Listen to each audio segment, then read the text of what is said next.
a covert war and India needs to respond accordingly. मैं आतंकवाद के इन सरपरस्तों को कहना चाहता हूं कि उनके नापाक मंसूबे कभी कामयाब नहीं होंगे। दुश्मन को मुंहतोड़ जवाब दिया जाएगा।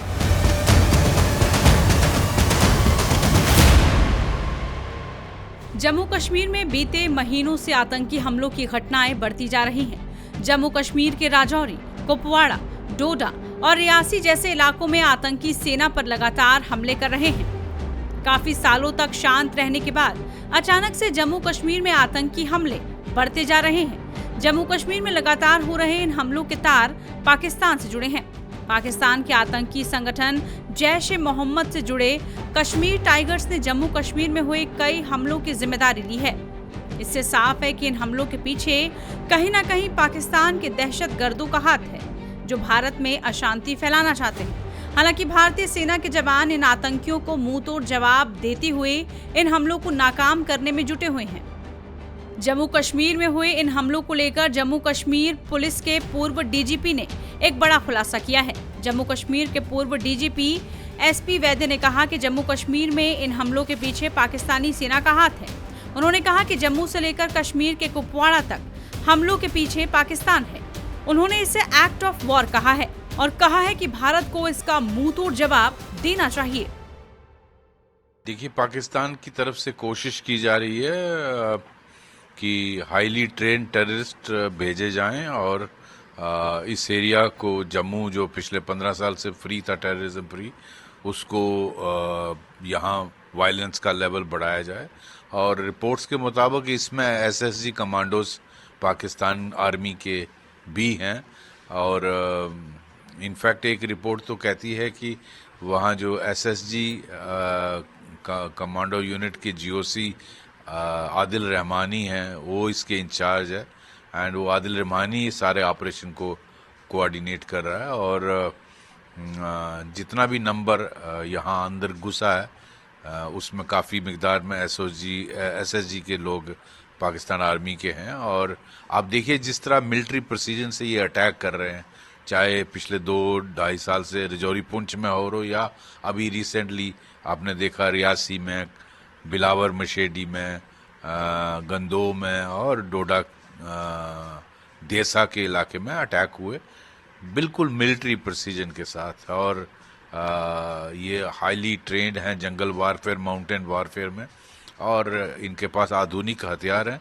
इसलिए आपको ये दो सिचुएशन कॉम्प्लिकेट हुई है और दिक्कतें आ रही हैं।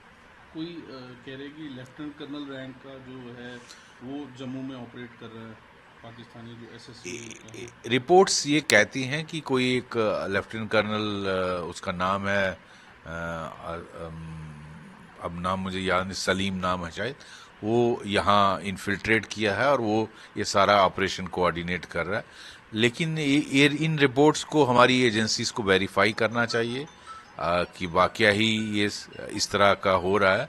लेकिन सिचुएशन जो है इसको मैं समझता हूँ it is a covert war and India needs to respond accordingly. Sir, Kargil में भी रेगुलर आर्मी है, वो घुसी थी काफ़ी देर तक, वो एज ए टेररिस्ट कहा गया पहले। तो क्या लगता है उसी तरीके की कोई सिचुएशन अब जम्मू में भी बनाने की कोशिश की जा रही है? अभी ऐसा कहना ठीक नहीं होगा कि करगिल जैसी सिचुएशन हो गई, बट इनकी कोशिश उस लग रही है कि पाकिस्तान आर्मी के रेगुलर एसएसजी कमांडोज को इन्फिल्ट्रेट ज़्यादा तादाद में किया जाए और माउंटेन की हाइट्स को, जंगलों की हाइट्स को कब्जा किया जाए। और ऐसा लगता है कि Asif Munir is trying to become another general Musharraf. So I think Bharat needs to be extra careful. Indian Army and BSF and security forces and JNK police need to be very very careful और इन रिपोर्ट्स को verify भी करना चाहिए। Pin point क्या initial हो सकता है, मतलब क्योंकि एक तो इन्फिल्ट्रेशन कहाँ से हो रही है, तो कुछ पॉइंट्स जो मतलब जिससे हमें एकदम करने चाहिए। मैं समझता हूँ सबसे पहला ये देखना है कि अंदर कहाँ से आ रहे हैं, चाहे 50 हैं, 60 हैं, 80 हैं, 90 हैं, जो भी नंबर है। चाहे एसएसजी कमांडोज हैं या ये खैबर पख्तूनख्वा के टेररिस्ट हैं। ये पहली बात ये है कि ये आइडेंटिफाई होना चाहिए कहाँ से अंदर आए, बिकॉज सिर्फ ये कह देना कि एलओसी से नहीं आए, आईबी से आए, आईबी वाले कहेंगे नहीं हमारे यहाँ से नहीं आए, पंजाब से आए, पंजाब वाले कह देंगे जी नेपाल बॉर्डर से आए, वो सफिशिएंट नहीं है। जहाँ से भी आए वो आइडेंटिफाई होना चाहिए और वो एरिया प्लग होना चाहिए, ताकि और लोग, इतना नंबर अगर अंदर और आ जाए तो आप इमेजिन करें किस तरह का बवाल मचेगा। तो मैं समझता हूँ हम सब की लीडरशिप को ये आइडेंटिफाई करना ज़रूरी है। मैं समझता हूँ जब से प्रधानमंत्री जी ने मीटिंग ली थी अपनी चेयरमैनशिप में, और उसके बाद यहाँ आर्मी चीफ भी आए थे और सभी एजेंसीज के चीफ आए थे और मीटिंग हुई है, मुझे लगता है इस पे कार्रवाई हो रही है। बता दें कि भारतीय सेना ने 27 जुलाई को जम्मू कश्मीर के कुपवाड़ा में कमकारी सेक्टर में पाकिस्तान की बॉर्डर एक्शन टीम यानी BAT के हमले को नाकाम किया है। इस दौरान एक पाकिस्तानी घुसपैठिए को मार गिराया गया है। BAT में आमतौर पर पाकिस्तानी सेना के विशेष दल के जवान और आतंकवादी शामिल होते हैं। ऐसे में भारतीय सेना ने पाकिस्तान के एक बड़े हमले को रोका है। पाकिस्तान की ओर से भारत में हो रहे इन हमलों को लेकर बीते दिनों प्रधानमंत्री नरेंद्र मोदी ने भी पाकिस्तान पर हमला बोला था। कारगिल में विजय दिवस के मौके पर पहुंचे पीएम मोदी ने इस दौरान पाकिस्तान को जमकर लताड़ लगाई थी और कहा था कि भारतीय सेना इन हमलों का मुंह तोड़ जवाब देगी। कारगिल में हमने केवल युद्ध नहीं जीता था, हमने सत्य, संयम और सामर्थ्य का अद्भुत परिचय दिया था। आप जानते हैं भारत उस समय शांति के लिए प्रयास कर रहा था, बदले में पाकिस्तान ने फिर एक बार अपना अविश्वासी चेहरा दिखाया। लेकिन सत्य के सामने असत्य और आतंकी हार हुई। साथियों,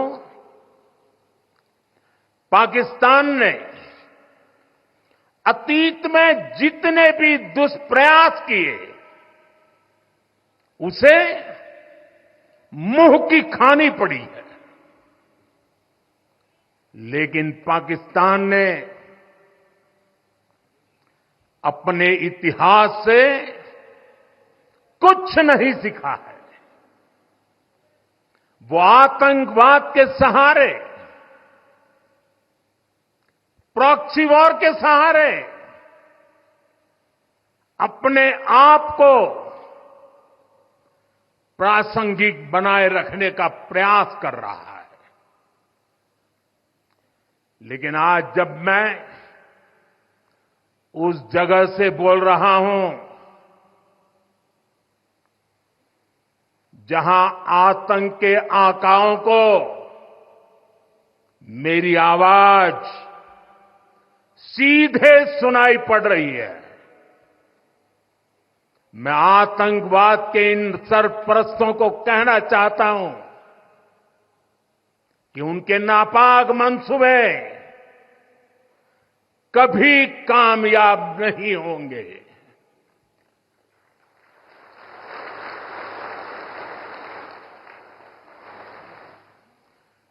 आतंकवाद को हमारे जाबाज पूरी ताकत से कुचलेंगे, दुश्मन को मुंह तोड़ जवाब दिया जाएगा। टाइम्स नाउ भारत डिजिटल की रिपोर्ट।